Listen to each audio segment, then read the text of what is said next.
السلام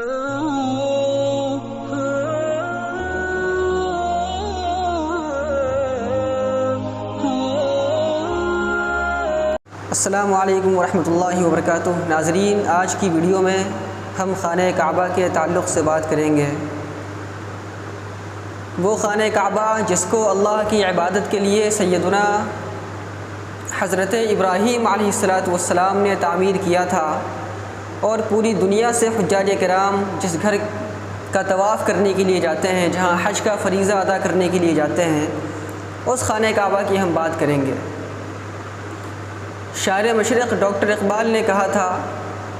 کہ دنیا کی بتکدوں میں پہلا وہ گھر خدا کا، دنیا کے بتکدوں میں پہلا وہ گھر خدا کا، ہم اس کے پاس باں ہیں وہ پاس باں ہمارا، توحید کی امانت سینوں میں ہے ہمارے، آسان نہیں مٹانا نام و نشاں ہمارا۔ تو خانہ کعبہ جو خدا کی قدرتوں کا مظہر اور اللہ رب العالمین کی خاص تجلی گاہ ہے، جہاں اللہ کی رحمت ہر دم برستی ہے۔ واقعہ بہت سی کتابوں میں لکھا ہے اور سنا بھی گیا کہ اللہ تعالیٰ نے حضرت ابراہیم علیہ السلام کو یہ حکم دیا تھا کہ تم اپنے بیٹے اسماعیل اور اپنی بیوی ہاجرہ کو ایک وادی بیابان کے اندر چھوڑاؤ، جہاں نہ کھانا تھا، نہ پانی، نہ کوئی انسان دوست، غیر مانوس علاقہ اور غیر مانوس سی زندگی تھی۔ وہاں ابراہیم علیہ السلام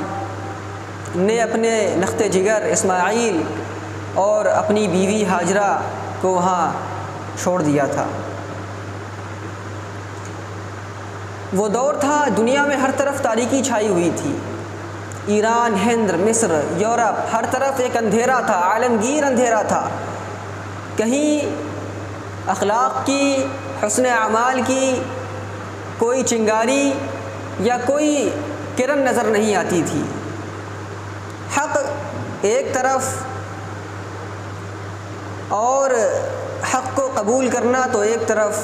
اس خطۂ زمین میں تھوڑی سی زمین بھی ایسی نہیں ملتی تھی جہاں کوئی شخص خالص اللہ رب العالمین کی عبادت کرتا ہو یا خالص اللہ رب العالمین کا نام لیتا ہو، وہ توحید کا غلغلہ بلند کرتا ہو۔ جب اللہ کے نبی ابراہیم خلیل اللہ نے یہ سلسلہ شروع کرنا چاہا،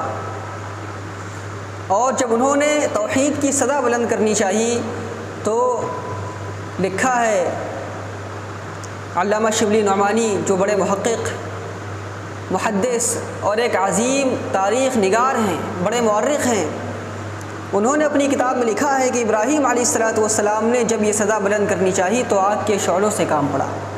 کیا منظر کشی کی ہے کہ آگ کے شعلوں سے کام پڑا۔ مصر آئے، ناموس کو خطرے کا سامنا ہوا، فلسطین پہنچے، کسی نے بات تک نہ پوچھی۔ جہاں خدا کا نام لیتے تھے، شرک اور بت پرستی کے غلغلے شور میں وہ آواز دب کر رہ جاتی تھی۔ اور جب ابراہیم علیہ السلام نے حضرت ہاجرہ اور اپنے بیٹے اسماعیل کو یہاں آباد کیا، حضرت سارہ جو آپ کی بیوی تھی، جیسا کہ تورات میں مذکور ہے کہ کچھ عرصے کے بعد ان کا انتقال ہو گیا تھا، جب حضرت ابراہیم علیہ السلام واپس مکہ چلے آئے تو اسماعیل علیہ السلام جوان ہو چکے تھے۔ اعلان حق میں ایک ہم آواز ہاتھ آیا، دونوں نے مل کر ایک چھوٹے سے گھر کی بنیاد ڈالی۔ اللہ تعالیٰ نے قرآن کریم میں یہ ارشاد فرمایا ہے، وَإِذْ يَرْفَعُ إِبْرَاهِيمُ الْقَوَاعِدَ مِنَ الْبَيْتِ وَإِسْمَاعِيلُ، اور جب کہ ابراہیم اور اسماعیل خانہ خدا کی دیواریں اٹھا رہے تھے۔ اور چونکہ جب وہ دور تھا تو وہ اتنے وسائل اس دور میں نہیں تھے، ویران جگہ تھی۔ اسی جگہ میں ابراہیم علیہ السلام اور اسماعیل علیہ السلام نے خانہ خدا کی تعمیر کی تھی، جہاں بہت زیادہ وسائل نہیں تھے، بہت زیادہ سہولتیں نہیں تھیں، بہت زیادہ اثاثہ نہیں تھا۔ تو وہ خانہ کعبہ جس کو ابراہیم علیہ السلام نے تعمیر کیا تھا وہ بہت سادہ تھا، بہت سمپل تھا، جس کی لمبائی چوڑائی کے بارے میں مورخین نے لکھا ہے کہ اس کی بلندی زمین سے لے کر چھت تک 9 گز کی تھی۔ 9 گز کی بلندی خانہ کعبہ کی تھی، جس کو ابراہیم علیہ السلام اور اسماعیل علیہ السلام نے اللہ تعالیٰ کے حکم سے تعمیر کیا تھا اور تیار کیا تھا۔ یہ ایسا خدا کا گھر سادہ تھا کہ نہ اس کی چھت تھی، نہ کواڑ، نہ چوکھٹ تھے، نہ بازو تھے، بالکل سادہ۔ جب قصی بن کلاب کو کعبہ کی تولیت حاصل ہوئی، تاریخ میں لکھا ہے کہ جب قصی بن کلاب کو مکے کی تولیت حاصل ہوئی تو انہوں نے قدیم عمارت کو یعنی خانہ کعبہ کی اس عمارت کو شہید کرا کر کے نئے سرے سے خانہ کعبہ کی تعمیر کی اور خانہ کعبہ کی چھت بھی ڈالی، اور وہ چھت کھجور کے تختوں کی تھی۔ کعبہ کی برکت تھی اور کشش تھی کہ لوگ آس پاس آ کر آباد ہونے لگے، چنانچہ سب سے پہلے وہاں قبیلہ بنو جرہم آ کر آباد ہوا۔ اس قبیلے میں مزاز بن عمرو جرہمی ایک ممتاز شخص تھے۔ حضرت اسماعیل علیہ السلام نے ان کی لڑکی سے شادی کی اور ان کی لڑکی سے اسماعیل علیہ السلام کی 12 اولادیں ہوئیں۔ اس کے بعد جب قصی بن کلاب نے ان پر خانہ کعبہ پر تسلط قائم کر لیا اور خانہ کعبہ کی جو ذمہ داریاں تھیں وہ ان کے ذمے میں آ گئیں، تو انہوں نے اس پر اپنا آبائی حق حاصل کر لیا۔ یہ ایک لمبی تاریخ ہے، میں یہاں خانہ کعبہ کی تعمیر کے چند اہم گوشے بتانا چاہتا ہوں۔ حرم کعبہ پر جس نے سب سے پہلے پردہ چڑھایا وہ یمن کا بادشاہ حمیری، وہ یمن کا بادشاہ تھا۔ یمن میں خاص قسم کی چادریں ہوا کرتی تھیں، خاص قسم کی یمنی چادریں بڑی مشہور تھیں۔ یہ پردہ انہی چادروں سے تیار کیا گیا تھا۔ قصی بن کلاب کے زمانے سے تمام قبائل پر ایک محصول لگا دیا گیا تھا جس سے وہ پردہ تیار کیا جاتا تھا۔ چنانچہ علامہ ارزقی جو ایک بڑے مورخ ہیں، انہوں نے لکھا ہے کہ جناب نبی کریم صلی اللہ علیہ وسلم نے بھی یمنی پردہ چڑھایا تھا۔ خدا کے گھر سیم و زر کی نقش آرائیوں کا محتاج نہ تھا، لیکن دولت اور ملک کی ترقی کے یہ لوازم ہیں، اس لیے حضرت عبداللہ ابن زبیر جب خلیفہ ہوئے تو انہوں نے کعبہ کے ستونوں پر سونے کا پانی چڑھوا دیا، سونے کا پانی، سونے کے پتھر چڑھوا دیے۔ عبد الملک بن مروان نے اپنے زمانے میں 36,000 اشرفیاں اس کام کے لیے بھیجی اور امین الرشید نے 18,000 اشرفیاں خانہ کعبہ کے لیے نذر کی۔ خدا کا گھر بن چکا تھا، ضرورت تھی کہ اس کی تولیت اور خدمت کے لیے کوئی نفس قدسی تمام مشاغل سے الگ ہو کر، یکسو ہو کر اپنی زندگی اس پر قربان کر دے، اس پر نذر کر دے۔ اس قسم کی نذر کو ابراہیمی شریعت میں قربانی سے تعبیر کرتے تھے۔ تورات میں یہ محاورہ کثرت سے آیا ہے، جیسا کہ خود سیرت النبی کے اندر علامہ شبلی نعمانی نے لکھا ہے کہ انبیاء علیہ السلام پر جو وحی آتی ہے اس کی مختلف قسمیں ہیں، یہاں تک کہ ایک قسم وحی کی خواب بھی ہے کہ انبیاء کو جو خواب دکھایا جاتا ہے وہ خواب بھی سچا ہوتا ہے، گویا کہ اس خواب میں اللہ تعالیٰ وحی کے ذریعے سے کوئی پیغام اپنے نبی کو، اپنے خاص بندے کو، اپنے پیغمبر کو دینا چاہتے ہیں۔ تو اسماعیل علیہ السلام کی قربانی کا خواب بھی حضرت ابراہیم کو خواب میں دکھایا گیا، اور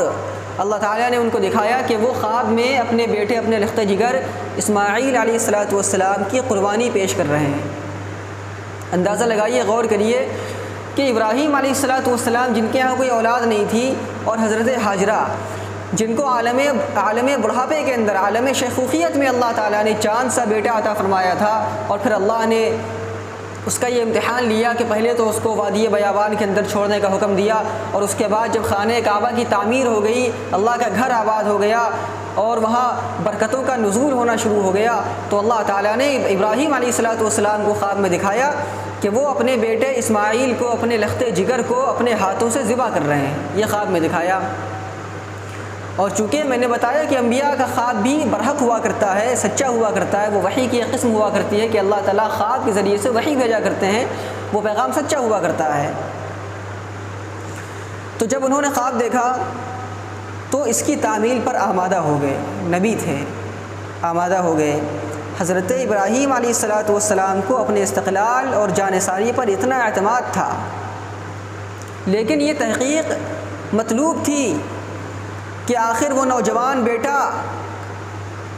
15 سالہ نوجوان لڑکا بھی اپنی گردن پر چھری چلتے ہوئے دیکھ سکتا ہے یا نہیں دیکھ سکتا، وہ اللہ کی راہ میں قربان ہونا چاہتا ہے یا نہیں ہونا چاہتا۔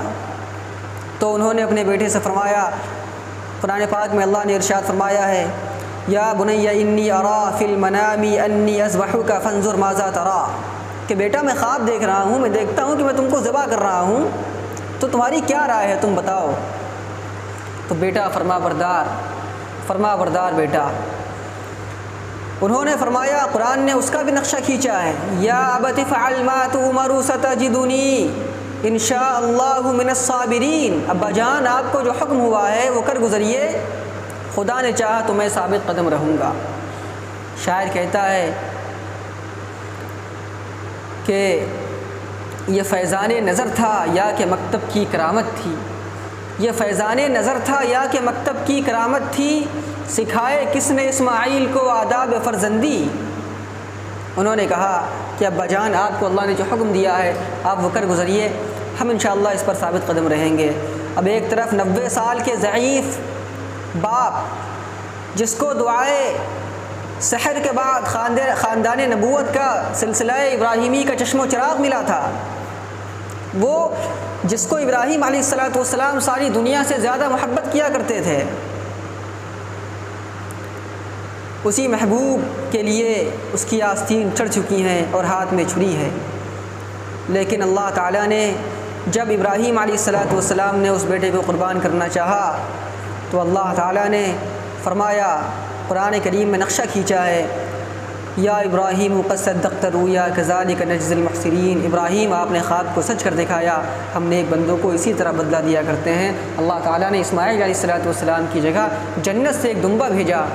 جو اسماعیل علیہ السلام کی جگہ قربان ہو گیا، اور اللہ تعالیٰ نے سیدنا اسماعیل علیہ السلام کو صحیح سالم زندہ بچا لیا۔ ہمارے آقا جناب رسول اللہ صلی اللہ علیہ وسلم بھی سلسلہ اسماعیلی کے چشم و چراغ اور اسماعیلی سلسلے میں ہی اللہ تعالیٰ نے نبی آخر الزمان جناب محمد عربی صلی اللہ علیہ وسلم کو مبعوث فرمایا۔ بیٹے نے جس استقلال عزم کا مظاہرہ کیا، یہ رسم قربانی جو آج ادا کی جاتی ہے اسی کی یادگار ہے اور ہمیشہ یاد رکھی جائے گی۔